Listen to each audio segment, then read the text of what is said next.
الو. وعليكم السلام. وعليكم السلام ورحمة الله. እንዴት ናችሁ? ደህና አልሐምዱሊላህ።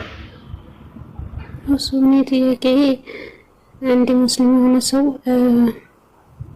ሞትን መፍራት ያለበት ወይስ ከሞት በኋላ ላለው ህይወት ነው ማለት እንደዚህ? እሺ አብዱላህ ብን መስዑድ ምን አለ? لا تخشى موتን አትፍራ አለ። ነገር ግን ከሞት በኋላ ስላለው ህይወትህ ፍራ አለ። ሞትን አትፍራ። ሞት መምጣቱ ቅርብ የሌለው ነገር ነው። ሙስሊም ከሞት በኋላ ያለው ህይወት ነው። ከሞት በኋላ ነው የሚያሳስበው ሰው ስለ ሞት አይደለም። ለሞት አይጨነቁም ነበር ነብያቶች፣ የነብያት ተከታይም ልክ እንዲሁ። ነገር ግን ምክንያቱም ከሞት በኋላ ያለው ህይወትን ስለሚያውቁት፣ ስለዚህ ከሞት በኋላ ያለው ህይወት ነው የሚያሳስበው ሰው። አሁን ያለንበት ዓለም የፈተና ዓለም ነው። እየኖርን እንዳይመስላችሁ። ብዙ ሰው ህይወት እየኖርን ይመስለዋል። ላ አይደለም። ትክክለኛ ህይወት ማለት ከሞት በኋላ ያለው የዘላለማዊ ህይወት ነው። ይችማ ተቋራጭ ህይወት ነች። አላህ በቁርአን ላይ ወማ ሃዚሂ አልሐያቱ ዱንያ ኢላ ለዒብን ወለህው ይላል። ይቺ የቅርቢቱ ዓለም ህይወት አሁን ያላችሁባት ጨዋታና ዛዛታ እንጂ አይደለችም ማለት የፈተና ዓለም ነች።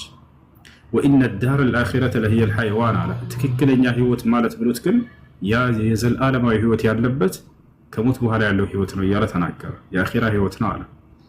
ለዚህ ነው የትንሣኤ ቀን ሰዎች ከቀብራቸው ከተቀሰቀሱና ለፍርድ በሚቆሙ ጊዜ ምን ይላሉ? ከሃዲያኖች የቁሉ ያ ለይተኒ ቀደምቱ ሊሐያቲ ይላል። ቃሉሃ ሊአነ አልሐያት ለም ተብደእ በዕድ።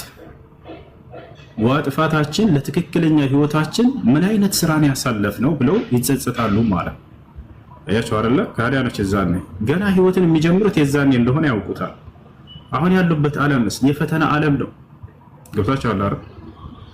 የፈተና ዓለም ነው ይሄ ዓለም። አላህ ሱብሓነሁ ወተዓላ እዚህ ዓለም ላይ ለምን እንደፈጠረን ሲገልጽ ጊዜ ተባረከ አለዚ ቢየዲሂ አልሙልክ ወሁወ ዐላ ኩሊ ሸይኢን ቀዲር አለዚ ኸለቀ አልመውተ ወልሐያተ ሊየብሉወኩም፣ ሞትንና ህይወትን የፈጠርኩኝ ነኝ አለ ልፈትናችሁ ዘንድ በዚህች ዓለም አለ። ፈተና ፈታኙ ማን ነው? አላህ ሱብሓነሁ ወተዓላ ነው። ገብታችኋል? ፈተናውን የሚያቀርቡት ማን ናቸው? መጥተው ነብያቶች ናቸው። የፈተናው ምንድን ነው ከተባለ ነብያቶች የሚያዙት ትእዛዝ ነው ከአምላክ ዘንድ ተቀብለው ያንን የፈጸመና ያለፈ የዘላለማዊ ህይወትን ገነት ያገኛል። ያንን ያልፈጸመና ያስተባበለ የዘላለም ገሃነም ይጠብቀዋል። አባጭሩ ይሄ ነው በቃ። ይሄ እዚህ ያለንበት ህይወት ይሄ ነው። ለዚህ ነው ሰው የመጣው።